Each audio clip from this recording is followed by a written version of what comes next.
3. Bismillahirrahmanirrahim. Assalamualaikum warahmatullahi wabarakatuh. Perkenalkan kita semua dari kelompok diskusi mata kuliah Sosiologi Hukum kelas E. Di sini kita akan sedikit diskusi mengenai permasalahan penegakan hukum terhadap permasalahan lingkungan hidup mengenai kasus kebakaran hutan di Indonesia dalam mewujudkan pembangunan berkelanjutan. Perkenalkan, nama saya Mila Anggraini, NPM 19.209. Di sini saya akan membahas mengenai hukum lingkungan hidup. Next slide. Nah, perlu diketahui pencemaran dan kerusakan lingkungan hidup dalam kasus kebakaran hutan di Indonesia yang terjadi sejatinya perlu adanya peraturan yang dapat menimbulkan efek jera. Untuk itulah pemerintah telah mengeluarkan sebuah peraturan yaitu Undang-Undang Nomor 32 Tahun 2009 tentang pengelolaan dan perlindungan lingkungan hidup.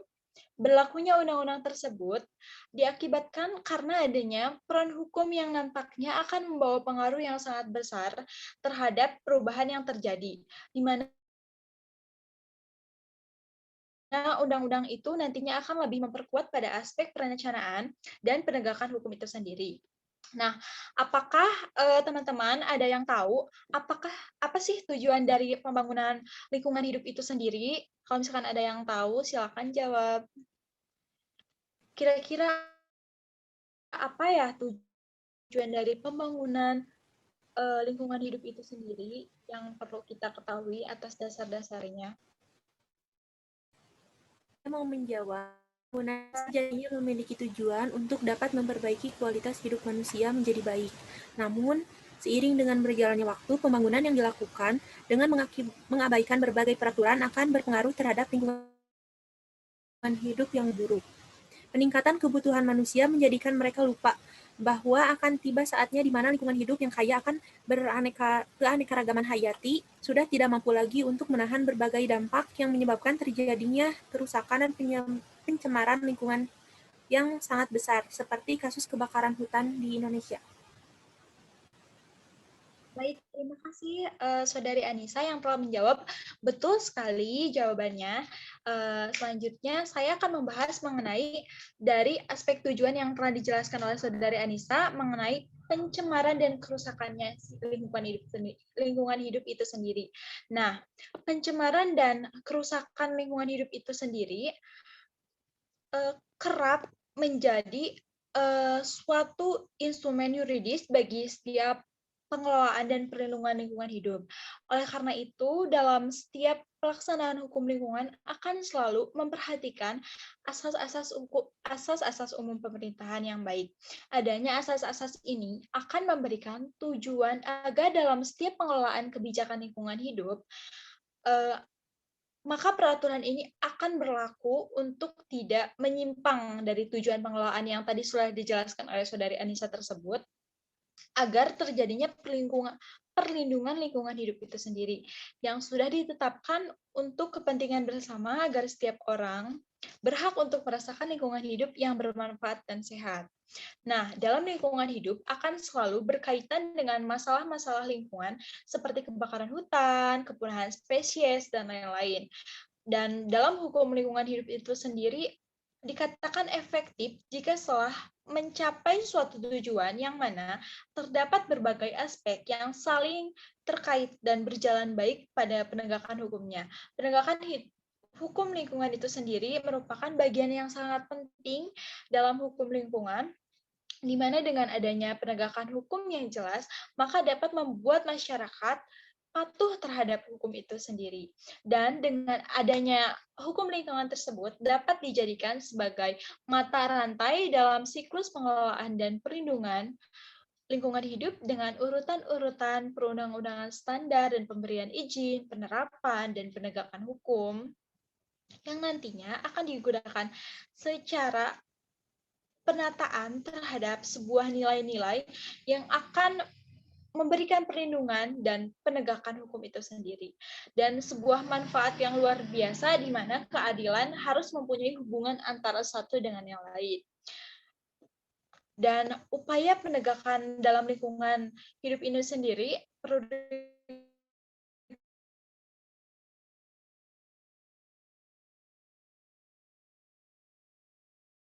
ketahui, maka aspek penegakan lingkungan itu sendiri dengan adanya meningkatkan kesadaran masyarakat agar masyarakat sendiri lebih mematuhi peraturan yang sudah ditentukan, agar semua unsur saling berkaitan dan melibatkan semua yang ada dalam subjek hukum.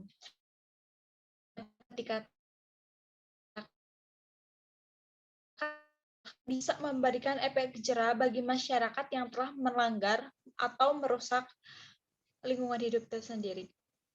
Jadi kita bisa menyesuaikan dengan tujuan dan Undang-Undang Nomor 32 Tahun 2009 agar dapat berjalan secara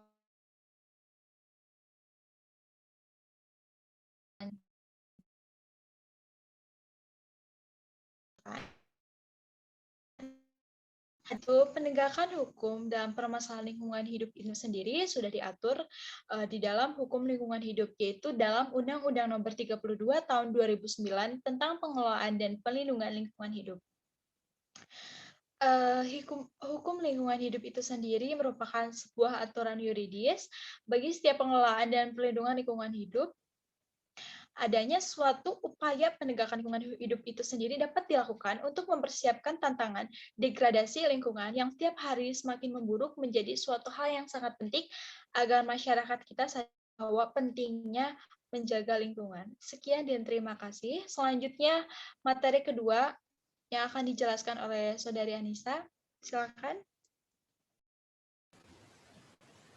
Ya, terima kasih kepada Milda.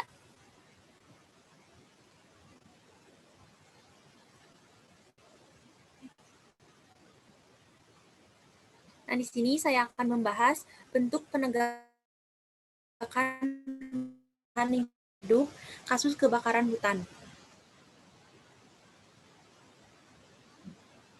Penegakan hukum dalam permasalahan lingkungan hidup berkaitan dengan kebakaran hutan ini terdapat dalam Peraturan Pemerintah Republik Indonesia Nomor 4 Tahun 2001 tentang pengendalian kerusakan dan atau pencemaran lingkungan hidup yang berkaitan dengan kebakaran hutan dan atau lahan. Dalam kasus kebakaran ini, mereka dapat dipidana jika terbukti bersalah sesuai dengan ketentuan Pasal 11, Pasal 14, Pasal 17, dan Pasal 18 yang mengakibatkan terjadinya kerusakan dan kebakaran hutan milik warga sehingga menimbulkan pencemaran lingkungan berupa polusi udara dan dapat diancam serta dipidana sesuai dengan Undang-Undang Nomor 32 Tahun 2009 tentang pengelolaan dan perlindungan lingkungan hidup yang terdapat pada pasal 98 ayat 1 dan atau pasal 99 ayat 1. Nah, di sini teman-teman ada yang ingin membantu saya. Apa sih inti dari pasal 98 ayat 1 dan pasal 99 ayat 1 Undang-Undang Nomor 32 Tahun 2009 tentang pengelolaan dan perlindungan hidup? Ya, izin menjawab pertanyaan dari Saudari Anissa. Inti pasal 98 ayat 1 secara jelas mengatakan bahwa setiap orang yang melakukan tindakan yang merugikan orang lain berkaitan dengan kerusakan lingkungan hidup dan mengakibatkan dilampauinya baku mutu udara ambien atau baku mutu air, baku mutu air laut, atau kriteria baku kerusakan lingkungan hidup, maka akan dipidana sesuai dengan kesalahannya, baik dalam hukuman denda maupun hukuman penjara. Jika hukuman denda paling sedikit adalah 3 tahun penjara dan paling lama pidana penjara 10 tahun. Selain itu, jika dikenakan denda maka harus membayar paling sedikit 3 miliar rupiah dan paling banyak hukuman denda sebanyak 10 miliar rupiah. Dan sedangkan inti dalam pasal 99 ayat 1 yang mengatakan bahwa akibat dari kelalaian tersebut banyak masyarakat yang merasa dirugikan. Untuk itulah jika kelalaian tersebut dilakukan oleh manusia yang tidak bertanggung jawab dan mengakibatkan dilampauinya baku mutu udara ambien, baku mutu air, baku mutu air laut, dan kriteria baku kerusakan lingkungan hidup yang sangat parah. Maka tindak pidana yang akan diberikan berupa tindakan pidana hukuman penjara dan hukuman denda. Untuk hukuman penjara, maka akan dijatuhi hukuman penjara paling singkat, yaitu 1 tahun penjara, dan paling lama adalah 3 tahun penjara, serta denda paling sedikit adalah 1 miliar dan denda paling banyak 3 miliar. Sekian.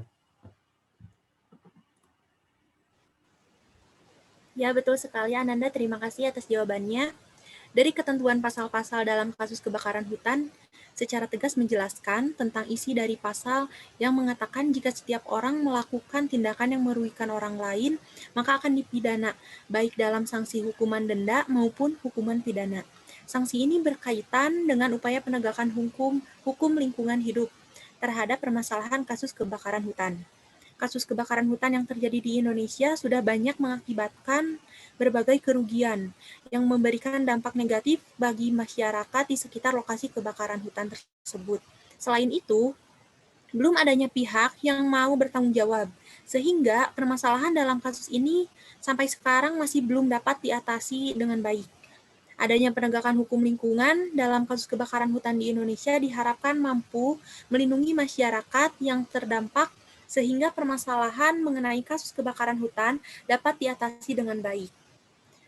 Berbagai bentuk penegakan hukum terhadap permasalahan lingkungan hidup dalam kasus kebakaran hutan yang terjadi di Indonesia sejatinya sudah tercantum dalam pasal sebagaimana sudah tertulis dalam undang-undang, di mana pasal tersebut secara tegas mengatakan bahwa apabila individu atau kelompok yang melakukan berbagai kejahatan sehingga merugikan alam sekitarnya, maka akan memperoleh hukuman, baik itu hukuman penjara maupun hukuman denda. Nah, dapat disimpulkan bahwa permasalahan kerusakan lingkungan hidup dalam kasus kebakaran hutan yang terjadi akibatnya lemahnya penegakan hukum yang diterapkan.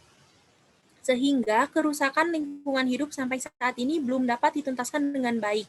Berbagai permasalahan yang terjadi pada kerusakan lingkungan hidup perlu adanya penegakan dan pengaturan hukum yang kuat dengan fokus kepada lingkungan hidup. Untuk itulah, berlakunya Undang-Undang Nomor 32 Tahun 2009 tentang pengelolaan dan perlindungan lingkungan hidup dapat dijadikan sebagai pedoman yang utama. Adanya penegakan hukum yang serius dalam mengambil tindakan yang lalai akan tanggung jawab, hak dan kewajibannya dapat menjadikan mereka untuk tidak mengulangi hal tersebut lagi, sehingga dapat meminimalisir terjadinya kasus lingkungan hidup seperti kasus kebakaran hutan di Indonesia dengan memberikan sanksi yang tegas berupa hukuman denda maupun hukuman pidana serta adanya pengawasan yang cukup ketat dan perlunya bekerja sama antara pemerintah dan aparat hukum, maka kasus-kasus permasalahan lingkungan hidup dapat berkurang untuk kedepannya. Itulah materi yang dapat saya sampaikan. Selanjutnya akan dibahas oleh Ananda Jumena.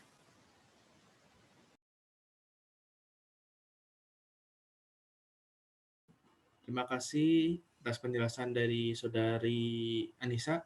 Selanjutnya saya akan menjelaskan pentingnya penegakan hukum untuk mewujudkan pembangunan berkelanjutan. Nah, di sini pentingnya penegakan hukum untuk mewujudkan pembangunan berkelanjutan. Konsep hukum dan pembangunan berkelanjutan saat ini telah menjadi salah satu isu yang sangat penting di era abad ke-21 dan menjadi isu terpenting yang tidak pernah berhenti untuk dibicarakan. Ibarat dalam suatu sistem, maka di antara keduanya tidak dapat dipisahkan satu sama lain karena akan saling membutuhkan dan mengikat. Secara umum, antara hukum dan pembangunan berkelanjutan bertujuan untuk memberikan peningkatan mutu kehidupan yang lebih baik agar manusia dapat memenuhi kebutuhan dasar dari kehidupan sebelumnya. Untuk mendukung berbagai kehidupan pada suatu tingkat yang lebih tinggi. Banyak berbagai laporan mengenai hukum dan pembangunan berkelanjutan. Hukum telah berkembang dan meluas dengan pesat di mana hukum bukan hanya berfokus sebagai pelindung, pengendalian, dan kepastian terhadap masyarakat sebagai agent of stability. Tetapi hukum sekarang lebih menonjol terhadap pembangunan berkelanjutan, di mana hukum dapat dijadikan sebagai agent of change dalam setiap perubahan yang berlaku di masyarakat sekitar. Hukum dan pengelolaan serta perlindungan lingkungan hidup sebagai wadah untuk memenuhi kepentingan masing-masing, di mana di antara keduanya saling mengikat dan memiliki hubungan yang erat. Istilah pembangunan berkelanjutan sudah mulai dikenal pada sidang umum Perserikatan Bangsa-Bangsa dan merumuskan berbagai aturan pembangunan berkelanjutan meskipun skala global dalam proyek jangka panjang. Sedangkan di Indonesia pembangunan berkelanjutan sudah diatur dalam Perpres Republik Indonesia nomor 59 tahun 2017 tentang pelaksanaan pencapaian tujuan pembangunan berkelanjutan.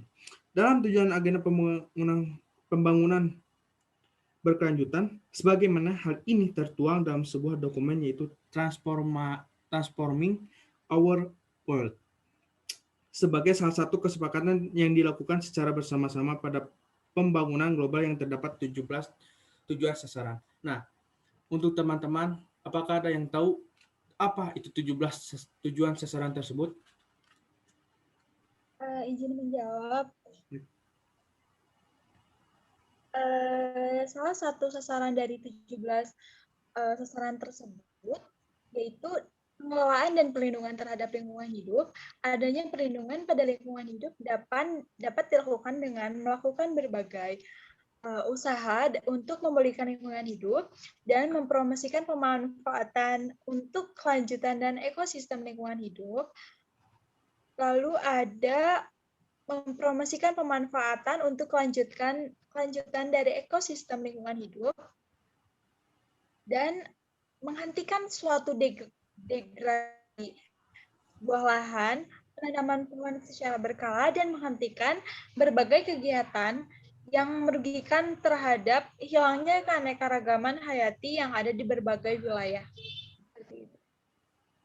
Terima kasih atas jawabannya. Betul sekali apa yang dijawab oleh saudari Melda. Agenda 2030 dalam pembangunan berkelanjutan akan memberikan dampak berupa penghijauan yang sudah dijelaskan oleh saudari Melda tersebut. Tentunya hal ini akan sangat berpengaruh terhadap keadaan di bumi, terutama terkurasnya sumber daya alam yang setiap hari semakin meningkat disebabkan karena manusia hanya mementingkan kepentingan ekonomi dari setiap individu. Saat ini kemampuan lingkungan mulai berkurang untuk dapat menetralisir bahan-bahan yang mulai tercemar, kerusakan hutan yang setiap hari semakin buruk, terjadinya eksploitasi besar-besaran baik itu dari sumber daya mineral, di mana ekosistem di laut mengalami penurunan yang sangat besar akibat kerusakan lingkungan hidup. Nah, dapat disimpulkan dari pentingnya penegakan hukum untuk mewujudkan pembangunan berkelanjutan ini, yaitu penegakan hukum dapat dijadikan sebagai payung dalam permasalahan lingkungan hidup dalam kasus kebakaran hutan. Jika melihat ruang dari lingkup lingkungan hidup sangat luas dan beragam, maka untuk dapat menerapkan penegakan hukum secara nyata harus dilakukan secara berjenjang agar dapat merata dan bijaksana. Penegakan hukum dalam permasalahan lingkungan hidup untuk mewujudkan pembangunan berkelanjutan merupakan salah satu tujuan dalam Undang-Undang Republik Indonesia Nomor 32 Tahun 2009 tentang Perlindungan dan Pengelolaan Lingkungan Hidup yang terletak pada bagian kedua pasal 3 ayat 9 yang intinya bahwa adanya perlindungan dan pengelolaan lingkungan hidup sebagai wadah untuk dapat mewujudkan pembangunan berkelanjutan. Sekian atas penjelasan dari saya. Wassalamualaikum warahmatullahi wabarakatuh.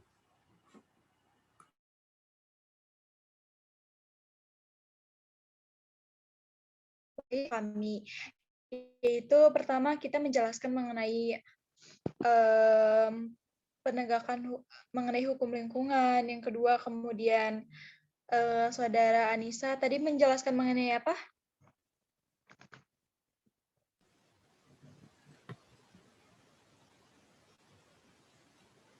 Bentuk penegakan hukum terhadap permasalahan lingkungan hidup dalam kasus kebakaran hutan.